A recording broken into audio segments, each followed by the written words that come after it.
السلام علیکم۔ چند نئی خبروں اور تجزیات کے ساتھ جہانگیر کھٹک آپ کی خدمت میں حاضر ہے۔ ناظرین، آج یہاں نیو یارک میں جمعۃ المبارک کی رات اور اگست کی 21 تاریخ، جبکہ پاکستان میں ہفتے کی صبح اگست کی 22 تاریخ ہے۔ ناظرین، آج تھوڑا ذکر ہوگا عمران خان صاحب کی زندگی کے حوالے سے۔ گزشتہ چند گھنٹوں کے دوران پاکستان میں جو شرمناک ڈرامہ کھیلا گیا، جس طریقے سے پاکستان کی اعلیٰ عدلیہ کا مذاق اڑایا گیا، اور اس کے بعد پھر جو عمران خان کے حوالے سے تفصیلات ان کی بہن کی زبانی سامنے آئی ہیں، تو واقعی نہ صرف وہ دل دہلا دینے والی ہیں، بلکہ میرا خیال یہ ہے کہ ہر اس پاکستانی کو جو کہ ایک شفاف پاکستان میں، ڈیموکریٹک پاکستان میں یقین رکھتا ہے، اس کو اس بات کی فکر ہونی چاہیے کہ عمران خان صاحب کی زندگی واقعی خطرے میں ہے۔ اور ساتھ ذکر ہوگا امریکہ میں ہونے والے ایک اسپیشل الیکشن کا، جس کے نتیجے میں امریکی تاریخ کی پہلی افغان نژاد خاتون امریکی کانگریس میں پہنچ گئی ہیں۔ انہوں نے وہ الیکشن جیتا ہے۔ یہ کون ہے اور کس طریقے سے جیتی، بہت انٹرسٹنگ خبر ہے، اس پر بات کریں گے۔ اور ساتھ تھوڑا پاکستان کی جو کاٹن کی کہانی ہے، یعنی کپاس پاکستان کی معیشت کی ریڑھ کی ہڈی رہا ہے، اور اس وقت بھی اس کا بہت بڑا کردار ہے، لیکن حالیہ سالوں میں پاکستان کی کاٹن انڈسٹری جس تنزلی کا شکار ہے، اور اس کی ایک تازہ ترین مثال چین سے آئی ہے۔ وہ چین جو کہ پاکستان کا اسٹریٹجک اتحادی ہے، لیکن اب بھارت سے زیادہ کپاس خرید رہا ہے۔ کیوں خرید رہا ہے، اس پر بات کریں گے۔ لیکن آج کے موضوعات کی جانب بڑھنے سے پہلے آپ سے درخواست کہ اگر آپ نے ابھی تک اس چینل کو سبسکرائب نہیں کیا، اور اگر آپ چاہتے ہیں کہ اس چینل کو سپورٹ کریں، تو اس کو ضرور سبسکرائب کیجیے۔ اپنے دوست احباب کو بھی انکریج کیجیے کہ اس کو سبسکرائب کریں، لائک کریں، شیئر کریں، کامنٹ کریں، اور بیل آئیکن کو کلک کرنا نہ بھولیے گا۔ میری کوشش ہوتی ہے کہ میں جواب ضرور دوں۔ اور اب چلتے ہیں سب سے پہلے امریکہ۔ یہاں امریکہ میں کیلیفورنیا سے آج ایک بہت بڑی خبر آئی ہے۔ وہاں پر ایک اسپیشل الیکشن ہوا امریکی کانگریس کے لیے، یعنی ہاؤس آف ریپرزینٹیٹیوز کے لیے۔ وہاں سے ایک کانگریس مین تھے جن کا تعلق ڈیموکریٹک پارٹی سے تھا، ایرک سوالویل۔ سوالویل جو ہے، ان کو اپنی سیٹ سے ہاتھ دھونا پڑے، اور اس کے بعد پھر وہاں پر ایک مخصوص الیکشن، جسے وہ اسپیشل الیکشن کہتے ہیں، اس کا انعقاد کیا گیا۔ اور وہاں پر دو ڈیموکریٹک امیدواروں کے درمیان مقابلہ تھا۔ ان میں سے ایک امیدوار 39 سالہ عائشہ وہاب تھیں۔ عائشہ وہاب کا تعلق افغانستان سے ہے۔ وہ امریکی تاریخ کی پہلی افغان نژاد امریکی کانگریس مین بن جائیں گی آنے والے ہفتوں میں۔ وہ ریپرزینٹیٹیو ایرک سوالویل کی جو ریمیننگ ٹرم ہے، اس کو پورا کریں گے، یعنی اس سال، آئندہ سال جنوری تک وہ کانگریس کی رکن رہیں گی، لیکن ان کا نام اس وقت بھی نومبر میں ہونے والے انتخابات کے لیے بیلٹ پر ہے۔ تو اس بات کی امید کی جا سکتی ہے کہ شاید وہ یہ الیکشن جیت جائیں۔ اب سوال یہ ہے کہ عائشہ وہاب ہیں کون، اور انہوں نے اتنی بڑی کامیابی کیسے حاصل کی۔ یعنی یاد رکھیے گا کہ جو اسرائیلی لابی ہے، اس نے اس سیٹ پر بہت زیادہ خرچ کیا، کوئی $5 ملین خرچ کیے تھے انہوں نے عائشہ وہاب کو ہرانے کے لیے، لیکن وہ اس میں ناکام رہے۔ عائشہ وہاب ایک پروگریسو کینڈیڈیٹ سمجھی جاتی ہیں۔ ان کا تعلق ڈیموکریٹک پارٹی کے پروگریسو کیڈر سے ہے، اور عائشہ جو ہے وہ پرو جسٹس ہیں، اور اسرائیل کی جو پالیسیز ہیں ان کی بہت بڑی ناقد ہیں۔ عائشہ وہاب 2018 میں پہلی مرتبہ ہیورڈ سٹی کونسل، جو کہ کیلیفورنیا کا ایک علاقہ ہے، وہاں پر اس کی کونسل کی ممبر منتخب ہوئی۔ اس وقت بھی وہ پہلی افغان امریکن ویمن تھی جو کہ کیلیفورنیا میں کسی بھی پبلک آفس میں، بلکہ امریکہ میں کسی بھی پبلک آفس کے لیے الیکٹ ہونے والی پہلی افغان نژاد خاتون تھی۔ پھر 4 سال بعد وہ کیلیفورنیا کی اسٹیٹ سینٹ کے لیے الیکٹ ہو گئی، اور اس کے بعد پھر وہ اس وقت بھی امریکی تاریخ کی فرسٹ افغان امریکن، کسی بھی امریکن لیجسلیچر کی ممبر منتخب ہونے والی خاتون بن کر سامنے آئی۔ اور اسی طرح عائشہ جو ہے وہ نیو یارک میں پیدا ہوئی تھی 1987 میں۔ ان کے والدین کا تعلق افغانستان سے تھا، وہ افغانستان سے آئے تھے، لیکن ان کے والد صاحب جو ہے وہ فوت ہو گئے، پھر ان کی والدہ فوت ہو گئی، پھر وہ فاسٹر کیئر میں ان کو اور ان کی بہن کو بھیج دیا گیا، اور پھر اس کے بعد ان کو ایک کیلیفورنیا بیسڈ افغان فیملی تھی، انہوں نے ان دونوں بچوں کو اڈاپٹ کیا، اور پھر انہوں نے کیلیفورنیا اسٹیٹ یونیورسٹی سے بزنس ایڈمنسٹریشن میں ماسٹرز کی ڈگری حاصل کی، یعنی ایم بی اے کی ڈگری حاصل کی، اور اس کے بعد پھر وہ ایکٹیو سیاست میں آ گئیں، اور آج وہ امریکی تاریخ کی پہلی افغان نژاد امریکی ممبر آف کانگریس بن چکی ہیں۔ ابھی انہوں نے عہدے کا حلف اٹھانا ہے، لیکن بہت بڑی خبر ہے، بہت بڑی اچیومنٹ ہے، اور یقیناً یہاں امریکی مسلمانوں کی جو طاقت ہے، سیاسی طاقت ہے، یہ اس کی آئینہ دار ہے۔ یہ جیسے میں نے عرض کیا، ڈیموکریٹک پارٹی کے پروگریسو کیڈر سے تعلق رکھتی ہیں۔ جبکہ پاکستان سے جو خبریں آ رہی ہیں، انفارچونیٹلی وہ بہت زیادہ ڈپریسنگ ہے۔ پاکستان کے حوالے سے فوربس میگزین میں کچھ ایسی ایک اچھی خبر آئی تھی 2 دن پہلے کہ پاکستان کی 3 کمپنیاں جو ہیں وہ ایشیا کی ٹاپ کمپنیوں میں ان کا نام آیا ہے، لیکن اس کے علاوہ پاکستان سے کوئی اتنی اچھی اطلاعات نہیں ہیں۔ آج ISPR نے ایک اعلان کیا اور انہوں نے کہا کہ گزشتہ چند دنوں کے دوران شاید ایک ہفتے کا وقت بتایا گیا ہے کہ جس کے دوران خیبر پختونخوا اور بلوچستان میں 49 شدت پسندوں کو ہلاک کیا گیا۔ ان میں سے کہتے ہیں کہ 12 جو تھے وہ خیبر پختونخوا کے بنو، نارتھ وزیرستان اور اکزئی اور خیبر ڈسٹرکٹس میں مختلف انٹیلیجنس بیسڈ آپریشنز میں مارے گئے، جبکہ 37 شدت پسندوں کو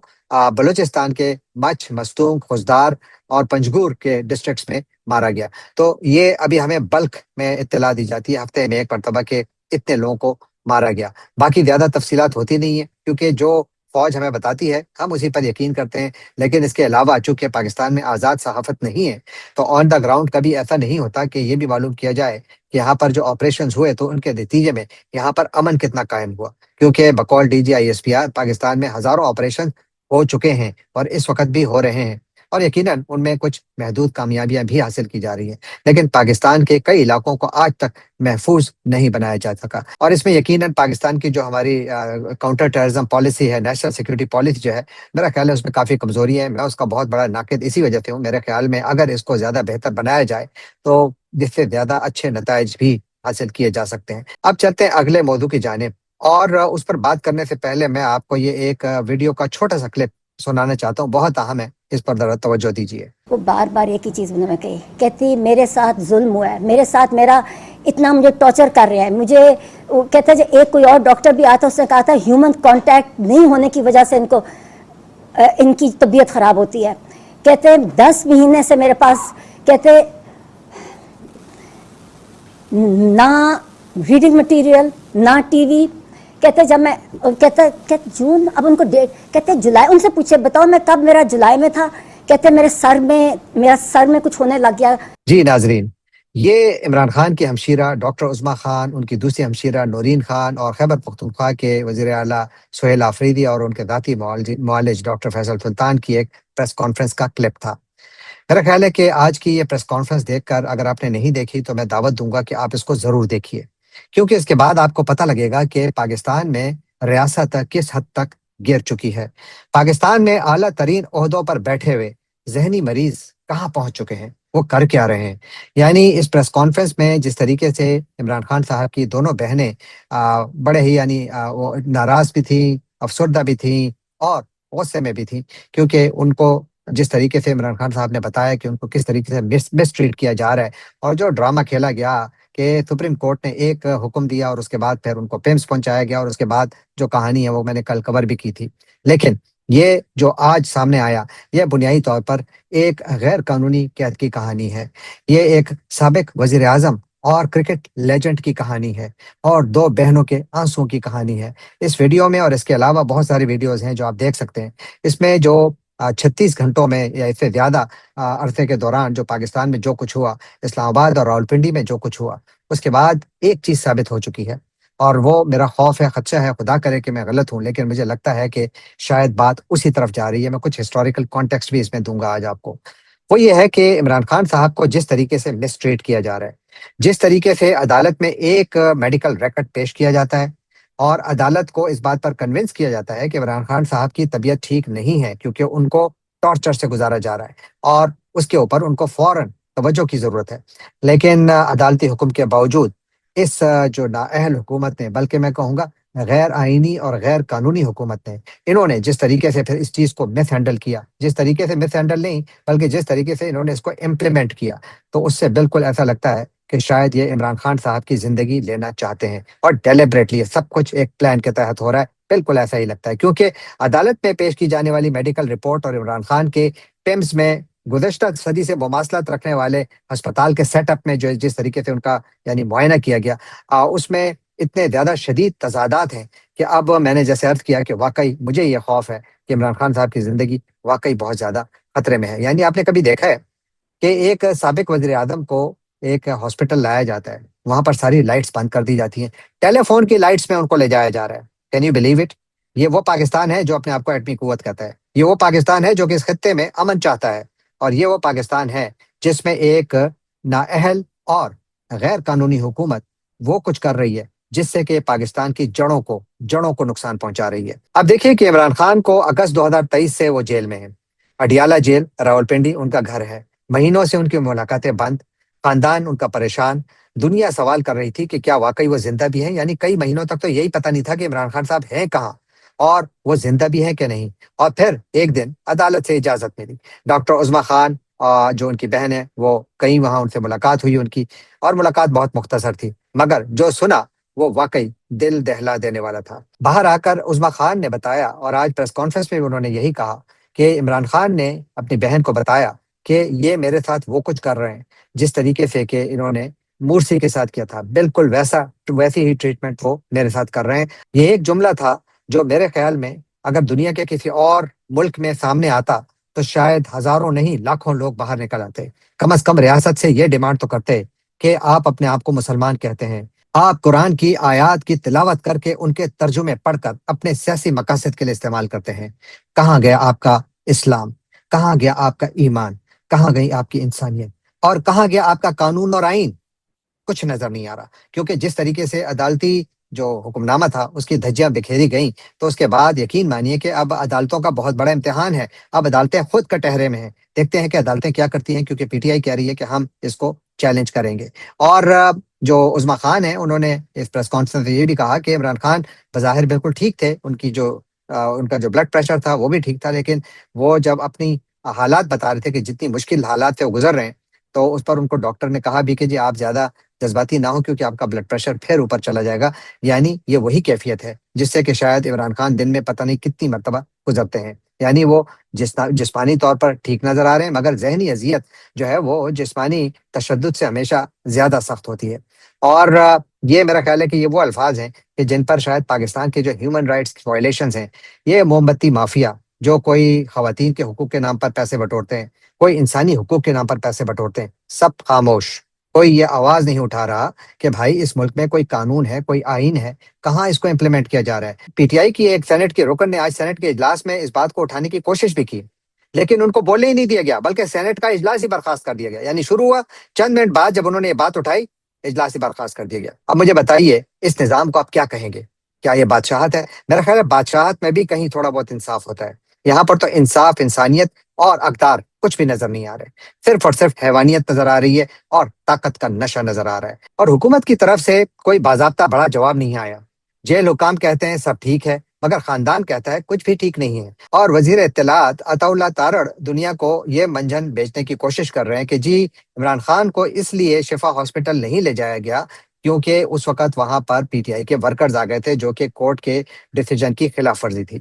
میرا خیال یہ ہے کہ یہ بھی ایک بالکل غلط بات ہے، کیونکہ وہاں پر کچھ لوگ تو باہر نکلے تھے، لیکن وہ ہاسپٹل کے سامنے تو کوئی بھی نہیں تھا، وہ تو آئی جی صاحب خود وہاں پہنچے ہوئے تھے، انہوں نے ہاسپٹل کا سارا راستہ صاف کیا ہوا تھا۔ یہ ایک بہانہ تھا، ایک مذاق تھا۔ اسی لیے آج جب عظما خان نے عمران خان کے حوالے سے یہ بات کہی کہ انہوں نے جس طرح تھا مصر کے سابق صدر مورسی کا ذکر کیا، تو میں سوچ رہا تھا کہ کیا عمران خان کے کیس کی کوئی ایسی مشابہت ہے محمد مورسی کی کے ٹرائل سے؟ تو میں کچھ تاریخی حقائق آپ کے سامنے پیش کرنا چاہتا ہوں، پھر فیصلہ آپ پر چھوڑتا ہوں، آپ فیصلہ کیجئے کہ ان میں کتنی مماثلت ہے۔ پہلے تو یہ کہ جو محمد مرسی ہیں، ان کو 2013 میں جو ہے حکومت سے ہٹایا گیا، جولائی کے مہینے میں ان کو حکومت سے ہٹایا گیا۔ اس وقت کے ڈیفنس منسٹر اور جنرل ابو الفتح سیسی، انہوں نے کچھ ہنگاموں کی بنیاد پر کہ جی مصر میں ہنگامے ہو رہے ہیں، تو انہوں نے مرسی کی حکومت کا تختہ الٹ دیا، ان کو گرفتار کیا گیا، اور پھر تقریباً 6 سال تک ان کو قید میں رکھا گیا۔ ان 6 سالوں کے دوران ان کو اپنے خاندان سے ملنے کے لیے صرف 3 مرتبہ اجازت دی گئی۔ عمران خان کی طرح مورسی کو بھی بالکل یعنی قید تنہائی میں رکھا گیا۔ یونائٹڈ نیشنز نے بعد میں جو انویسٹیگیشنز کی تو ان کے مطابق مورسی کو 23 گھنٹے قید تنہائی میں رکھا گیا، اور پھر مورسی بیمار بھی تھے، ان کی میڈیکل کنڈیشنز بھی تھیں، ان کو کوئی علاج کی سہولت نہیں دی گئی، اور ان کے گردوں کا مسئلہ تھا، ان کے جگر کا مسئلہ تھا، ڈائبیٹک تھے، کئی مرتبہ بے ہوش ہوئے، لیکن جیل میں ان کو کوئی ایسی میڈیکل سہولت نہیں دی گئی جو ڈیزرو کرتے تھے۔ بعد میں اقوام متحدہ اور انٹرنیشنل ہیومن رائٹس نے جو آرگنائزیشن نے جو انویسٹیگیشنز کی، تو انہوں نے کہا کہ یہ مصر کی حکومت نے دانستہ طور پر بیسیکلی محمد مرسی کا قتل کیا تھا، اور محمد مرسی 17 جون 2019 کو کورٹ کے اندر بہت جذباتی انداز میں انہوں نے تقریباً 20 منٹ بولا اور اپنے تمام خدشات اور غم و غصے کا اظہار کیا کہ ان کے ساتھ کتنا ظلم ہو رہا ہے، اور پھر عدالت میں ہی تقریر کے دوران ہی وہ بے ہوش ہو گئے، ان کو ہاسپٹل لے جایا گیا لیکن وہ جاں بر نہ ہوئے، اور پھر وہ 67 سال کی عمر میں اس دنیا سے کوچ کر گئے۔ یہ محمد مرسی کی کہانی ہے۔ اب اس کو تھوڑا کمپیئر کریں عمران خان کے ساتھ تو آپ کو کچھ مماثلت نظر آتی ہے۔ ایک یہ کہ جو وزیٹیشن ہے، یعنی جو خاندان کو ملاقات کرنے کی اجازت نہیں دی گئی۔ بقول عظما خان کہتی ہیں کہ مجھے جب عمران خان نے دیکھا تو انہوں نے کہا کہ میں اپنی بہن سے 10 ماہ بعد مل رہا ہوں۔ اب یہ کہاں کی انسانیت ہے؟ اور جیسا کہ میں نے عرض کیا کہ پی ٹی آئی کہتی ہے کہ ہم عدالت جائیں گے۔ اب دیکھتے ہیں کہ عدالت کا اپنا امتحان ہے، کیونکہ حکومت نے بالکل عدالتی فیصلے کی وائلیشن کی ہے، اور آپ دیکھتے ہیں کہ کیا ان کے اوپر کنٹمپٹ کا کیس لگتا ہے۔ عدالت ان کے ساتھ کیا کرتی ہے ابھی دیکھنا باقی ہے، لیکن یہاں پر پتہ نہیں عدالت کچھ کرے گی نہیں کرے گی، کیونکہ عدالت کے اوپر اعتماد بہت محدود ہے۔ کچھ ججوں پر پھر بھی تھوڑا بہت اعتماد ہے، لیکن وہ جس نظام کے تحت کام کر رہے ہیں تو یقیناً ان کے لیے بھی اپنے مسائل بھی بہت ہیں۔ لیکن انٹرنیشنل لیول پر بھی اس کے اوپر اب کافی رائے زنی کی جا رہی ہے۔ یعنی آج میں دیکھ رہا تھا میر وائز عمر فاروق، جو کہ مقبوضہ کشمیر کے ایک بہت بڑے لیڈر ہیں، آج انہوں نے ایکس میں ایک ٹویٹ کے ذریعے عظما خان کی پریس کانفرنس کی تصویر کے اوپر ایک بیان جاری کیا، جس میں انہوں نے لکھا کہ سیاسی قیدیوں کے حقوق عالمگیر ہیں جو جغرافیہ حکومت یا سیاسی وابستگی سے بالاتر ہیں، خواہ وہ بھارت میں ہو، پاکستان میں ہو یا دنیا میں کہیں بھی ہو۔ قید کیے گئے افراد کے ساتھ عزت اور انسانیت کے ساتھ سلوک کیا جانا چاہیے، جس میں مناسب طبی دیکھ بھال، خاندان اور قانونی مشیران تک رسائی اور قانون کے مطابق کارروائی شامل ہے۔ عدالتی احکامات کا احترام اور آئین و قانون کی پاسداری لازمی ہے۔ سیاسی اختلافات کبھی بھی کسی قیدی کو اس کے بنیادی حقوق سے محروم کرنے کا جواز نہیں بن سکتے۔ اور پھر اسی طرح ایک اور برطانیہ کے بہت بڑے صحافی ہیں جان سمپسن، انہوں نے بھی ٹویٹر کے ذریعے ایک بیان جاری کیا، جس میں انہوں نے لکھا کہ میں پاکستان کے سابق وزیر اعظم عمران خان سے متعدد بار مل چکا ہوں۔ بحیثیت انسان میں ان کی بہت قدر کرتا ہوں، اور مجھے امید ہے کہ اسلام آباد کی موجودہ قیادت کو اس بات کا احساس ہوگا کہ ان کے ساتھ جیل میں ہونے والے سلوک سے بین الاقوامی سطح پر پاکستان کے امیج کو کتنا نقصان پہنچ رہا ہے۔ انہیں واضح طور پر فوری طبی امداد کی ضرورت ہے۔ یہ کون کہہ رہا ہے؟ یہ برطانیہ کا ایک بہت سینئر صحافی کہہ رہا ہے۔ وہ کیا کہہ رہا ہے؟ کہ پاکستان کے امیج کو اس سے بہت زیادہ نقصان پہنچا ہے۔ زنجیریں جسم کو باندھ سکتی ہیں لیکن ارادے کو نہیں۔ عمران خان کی کہانی اس عزم کی گواہ ہے، لیکن کیا جس قوم کے نام پر یہ پاکستانی قوم پرست ریاستی ظلم کا شکار یا اس کو سہ رہا ہے، کیا ان پاکستانیوں کو بھی اس کا احساس ہے؟ یہ سوال میں آپ کے لیے چھوڑے جاتا ہوں، کامنٹ میں ضرور لکھیے گا۔ اب چلتے ہیں آج کے اگلے موضوع کی جانب، اور اس کا تعلق بھارت، پاکستان اور چین سے ہے، اور اس میں درمیان میں مین جو نقطہ ہے وہ کاٹن ہے، یعنی کپاس۔ اس وقت چین نے اپنی پالیسی میں کچھ چینجز کی ہیں، چونکہ جو ایران امریکہ جنگ ہے اس کی وجہ سے جو ڈسرپشنز ہیں بہت زیادہ آئی ہوئی ہیں، سپلائی چین ڈسرپشنز، تو چین کو بہت زیادہ کپاس کی ضرورت تھی، اور چین دنیا بھر سے کپاس خریدنا چاہتا تھا، تو چین نے بھارت کا رجوع کیا۔ اور اطلاعات یہ ہیں کہ جب سے جنگ شروع ہوئی ہے تو بھارت سے جو چین کے لیے کپاس کی ایکسپورٹس ہیں ان میں 3 گنا اضافہ ہوا ہے، اور اب بھارت جو ہے جتنا چین یعنی دنیا سے کپاس امپورٹ کرتا ہے، پہلے بھارت کا شیئر ہوتا تھا ٹوٹل چائنیز امپورٹس میں 7%، اب وہ پہنچ گیا 21%، یعنی چین میں جتنی کپاس آتی ہے اس کا 21% اب بھارت سے آ رہا ہے، جبکہ اب ویتنام اور انڈیا جو ہے یہ ٹاپ آرڈرز لے رہے ہیں چین سے، اور پاکستان کا ہے، پاکستان کہیں نظر نہیں آ رہا، بلکہ پاکستان کی چین کو جو ایکسپورٹس ہیں کاٹن کی اور یارن کی اس میں کمی آئی ہے۔ اب یہاں پر ایک فرق کیا ہے؟ فرق یہ ہے کہ بھارت میں کپاس کی پیداوار میں مسلسل اضافہ بھی ہو رہا ہے، ان کے پاس ہمیشہ کپاس موجود ہوتی ہے، پھر ان کے پاس جو ان کی انڈسٹری ہے انہوں نے اس کو بہت زیادہ سپورٹ دی ہوئی ہے، تو ان کا انڈسٹریل سیکٹر بالکل تیار ہے۔ جو ہی چین کو ضرورت پڑی، پاکستان تیار نہیں تھا، بھارت تیار تھا، انہوں نے وہ شیئر اٹھا لیا۔ پاکستان نے اپنا جس طریقے سے کاٹن انڈسٹری کا بیڑا غرق خود کیا ہے، تو آپ دیکھیے کہ پاکستان میں 2003 میں پاکستان جو ہے وہ اس پورے خطے میں یعنی ویتنام اور بنگلہ دیش سے زیادہ پاکستان کی ٹیکسٹائل ایکسپورٹس زیادہ تھیں، یعنی کوئی $8.3 ارب 2003 میں تھیں، جبکہ 2026 میں پاکستان کی جو ایکسپورٹس ہیں وہ پہنچ گئی ہیں $17.93 ارب کی، جو کہ تقریباً ایئر آن ایئر بیسس 0.26% اس میں زیادتی آئی ہے، ایئر اور ایئر یعنی 2003 سے اب تک۔ جبکہ جو بنگلہ دیش کی ایکسپورٹس ہیں وہ کہاں پہنچی ہیں؟ یاد رکھیے 2003 میں ان کی ایکسپورٹس پاکستان سے کم تھی، یعنی $8.3 ارب سے کم تھی۔ آج کتنی ہیں؟ آج ان کی ایکسپورٹس ہیں $38.7 ارب، یہ صرف ان کی ٹیکسٹائل کی ایکسپورٹس ہیں، جبکہ ویتنام کی ایکسپورٹس کتنی ہیں؟ $46 ارب کی، پاکستان کی کہاں ہے؟